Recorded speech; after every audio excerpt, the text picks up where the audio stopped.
Hello again, everybody, and welcome to a second attempt with the microphone actually working this time at day of December 2017. This is day 9. I am like 3 days behind because, oh wow, is this not fun? And I'm not going to specifically say what is not fun because of how it affects certain things about the video, but anyone that's been watching knows that I am going through a very, very rough time, and it is very, very much not fun. So I'm gonna try. I tried before. I had a really good video, to be honest. It was I've deleted it now, so you guys will never know. It was amazing. It was the most amazing video in the world. If there had been sound, it would have it would have been a viral video and would have made me hundreds of billions of dollars. No one, I deleted it off my hard drive. Like, it's gone. No one can say otherwise. No one knows. No one that could actually read lips watched the video. So, um, I feel real bad right now. So I'm trying to be positive.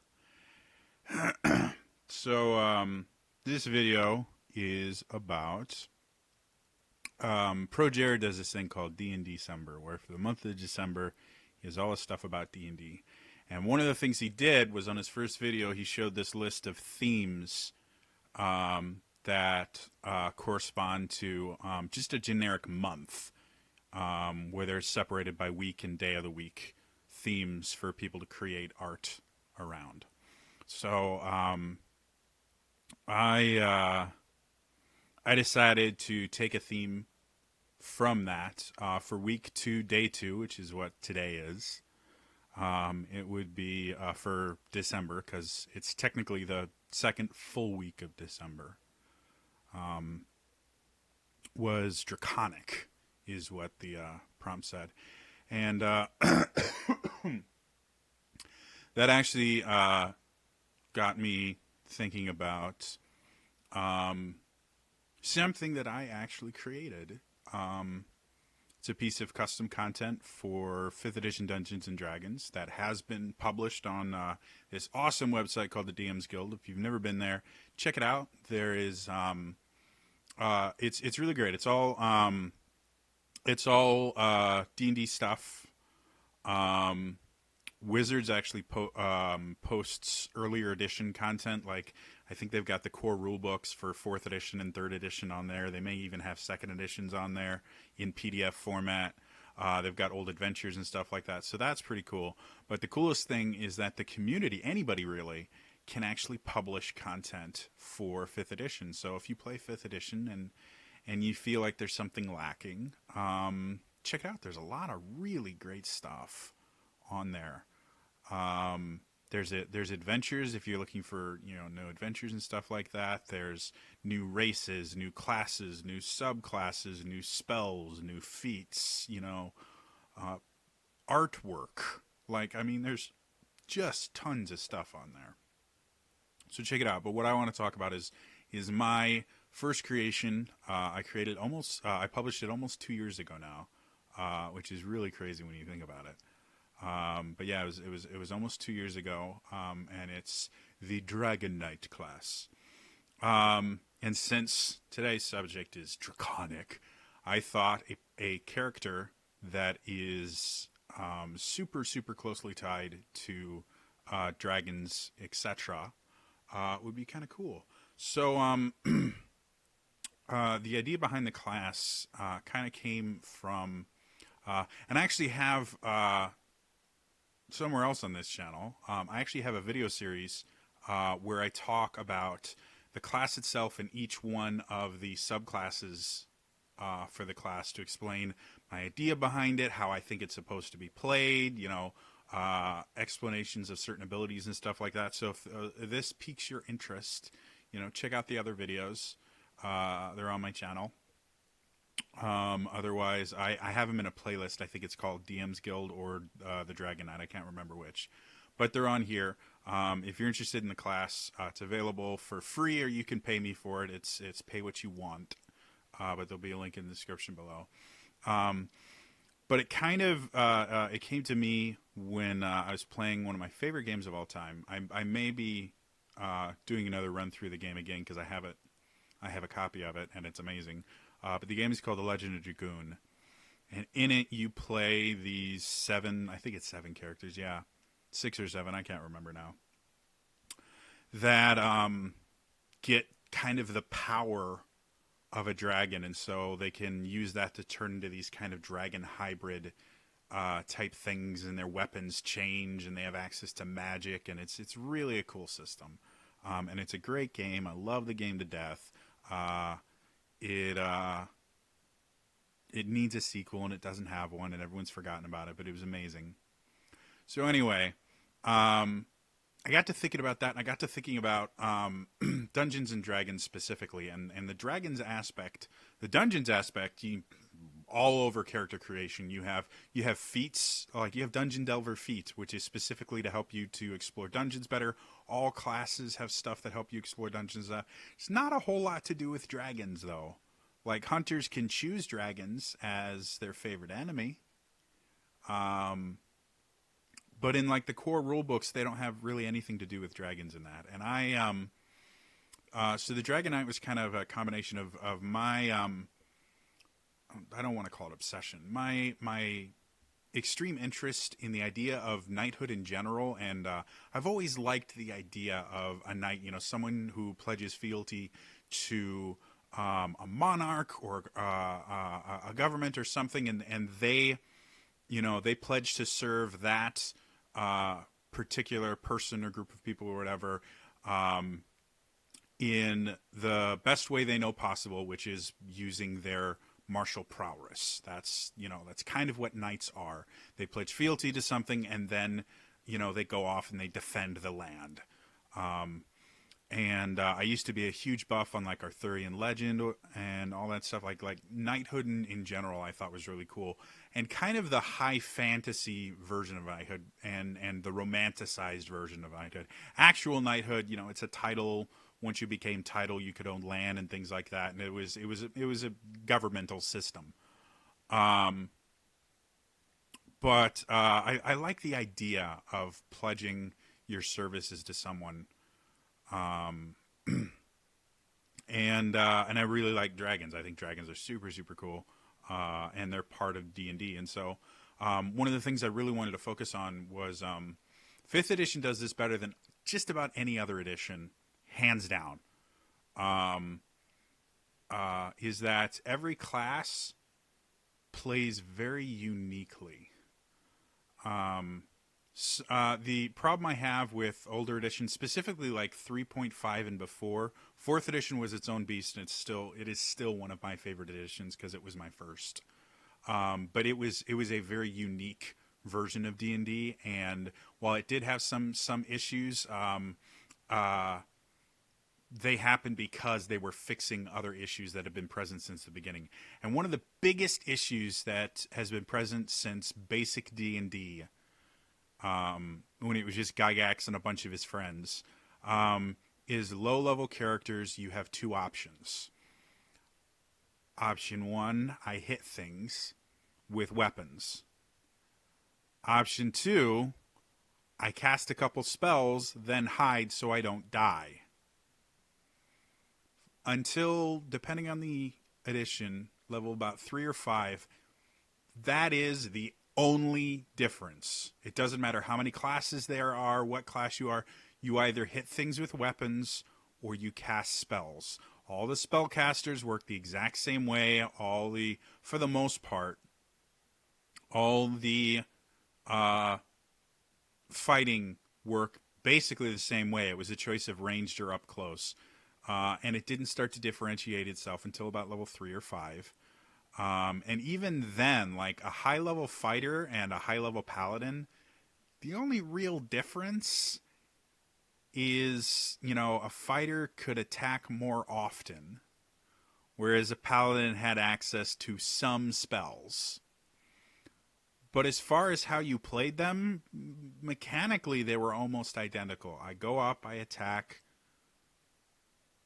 there, or I go up and I I cast a spell, but next round I'm going to attack. I mean they were virtually identical in playstyle.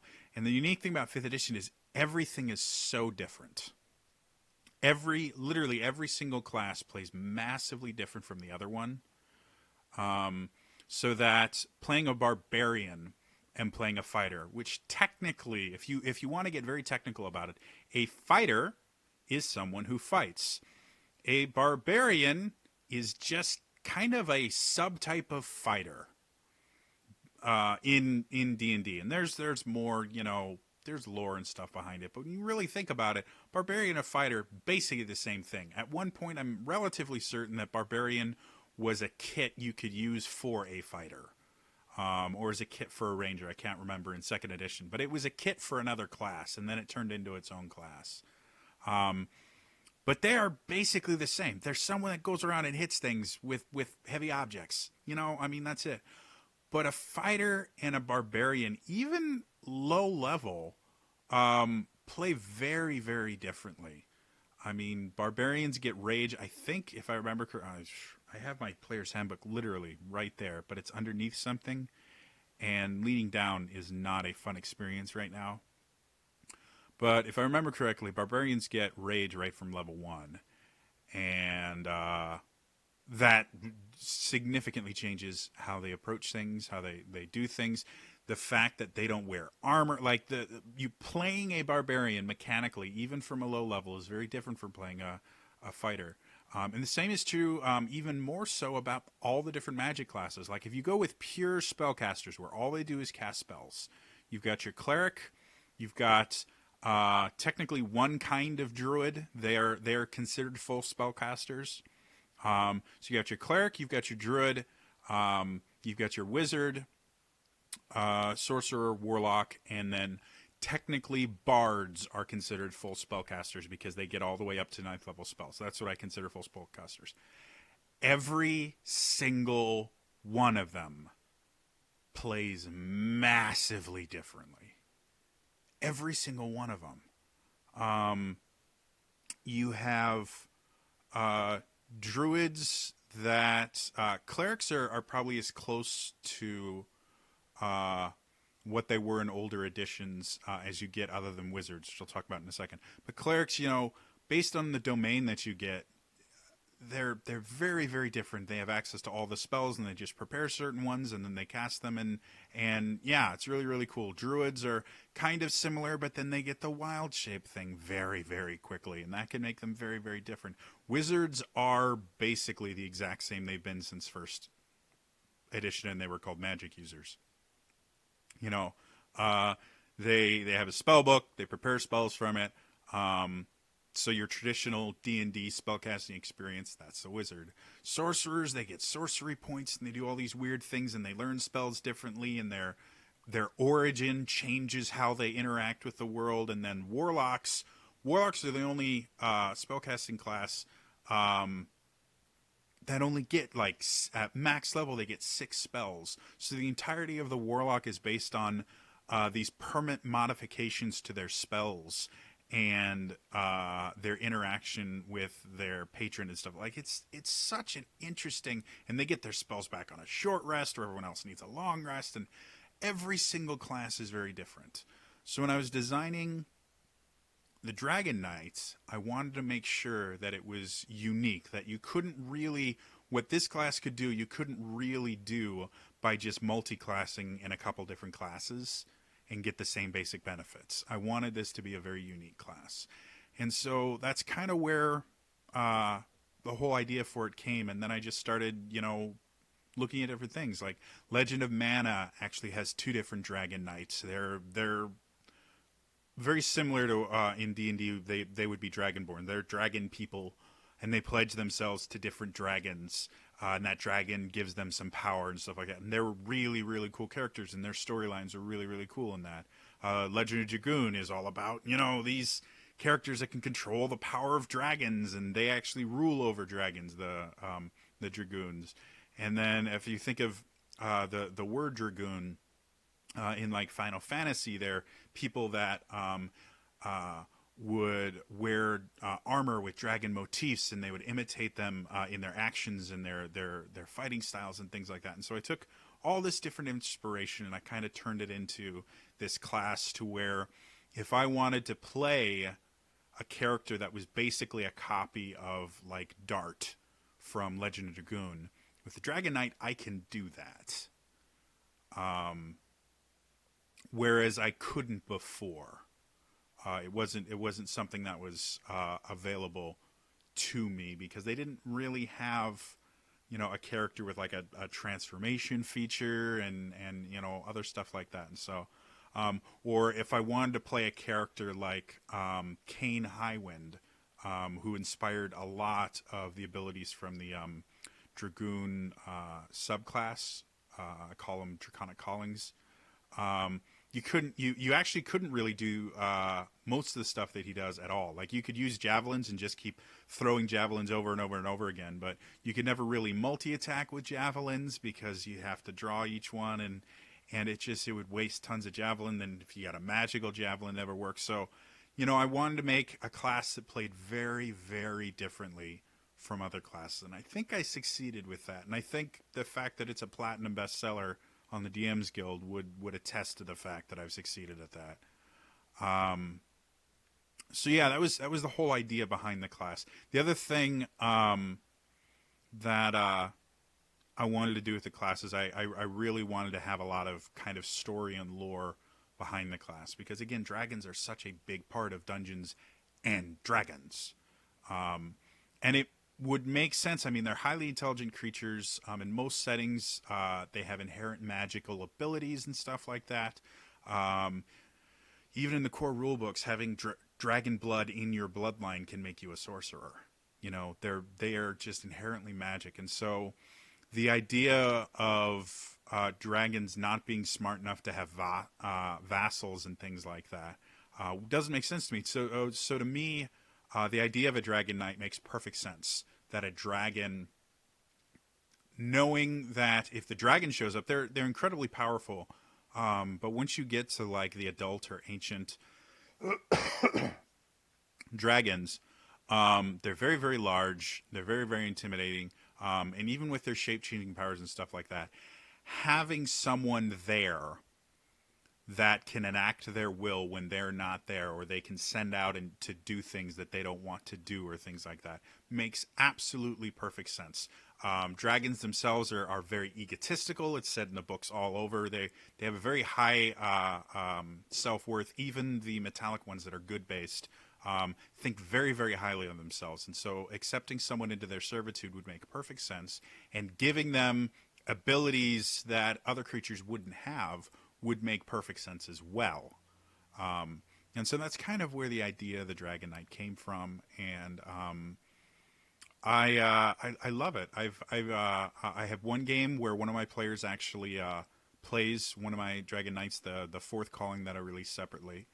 I have a bunch of other people that have told me that they use the Dragon Knight in their campaign, or they're DMs and they have Dragon Knights in their campaign, and they're really, really fun. And they're really interesting lore-wise, because you have this idea of, well, I've given up my own choices. I have this dragon master, and I wrote into the class specifically. You might have chosen to be a dragon knight. You might have been kind of conscripted into service, where you're like, here, if you spare my family, I will become your servant type thing. I had all that in the write-up and stuff like that. And so I think they're really cool characters. Today's themes was Draconic, so I figured I'd do a little self-promotion. If you haven't seen it, like I said, it's on the DMs Guild. There's a link in the description below. Feel free. It's actually pay what you want, so you can download it for free if you want to, or you can throw a couple bucks my way. I have one final revision I have to make to it.